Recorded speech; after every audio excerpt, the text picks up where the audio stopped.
Eddie Hearn is here. Eddie, your thoughts on that performance? I thought it was a good fight, a very technical fight, cagey at times. I thought Danny started a little bit too slow. You know, I had him winning 5 rounds in the fight. I mean, I thought the back end of the fight, he controlled well. Every time he backed Canelo up, he looked like he was in control of the fight. But I think, you know, to beat a world champion, although Danny was one himself, to beat Canelo in Vegas, you've got to do more. You know, I gave him many rounds, but I think the right man won.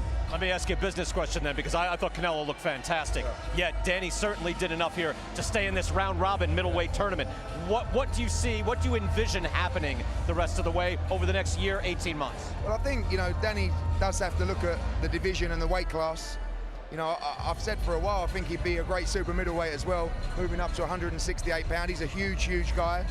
At times in there tonight, he didn't look flat, but maybe he didn't have as much spring in his step as he might have done at a higher weight category. I don't know, that's for him and his training team. There's still big fights in the middleweight division.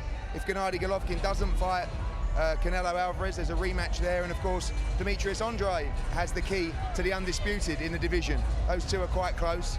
I think he's going to have a nice rest and really evaluate whether 160 or 168 is the plan. The money, the zone is at 160, but I do think he'd be extremely effective at 168 pounds. With Gennady Golovkin, look, he's here, he's in the fold. As we say, we look, you know, you don't control everything. How do you see it shaking out? Will it be in the fall or by the end of the year, Golovkin and Canelo? Yeah, I think that's the fight that has to happen for boxing. You know, I think the 2 biggest fights in boxing right now is Anthony Joshua against Deontay Wilder and Canelo against Triple G3. And we want to make both of those fights happen. You know, I think that's a natural fight. Gennady Golovkin should win on June the 8th on Dazn against Steve Rose.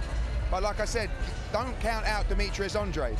You know, he's the final piece to the undisputed puzzle. He's going to be very difficult to beat. He has Maciej Sulecki June 29, live on DAZN as well, defending his WBO world title. So at some point, they're going to have to come together with Andrade for the undisputed crown. But I think right now, the fight that should be made, and there's no reason why it shouldn't be made, is Canelo Triple G3. All right. Excellent, Eddie. Cheers, guys. Thanks for stopping by. Eddie Hearn there, Matchroom Boxing, puts a lot of these together.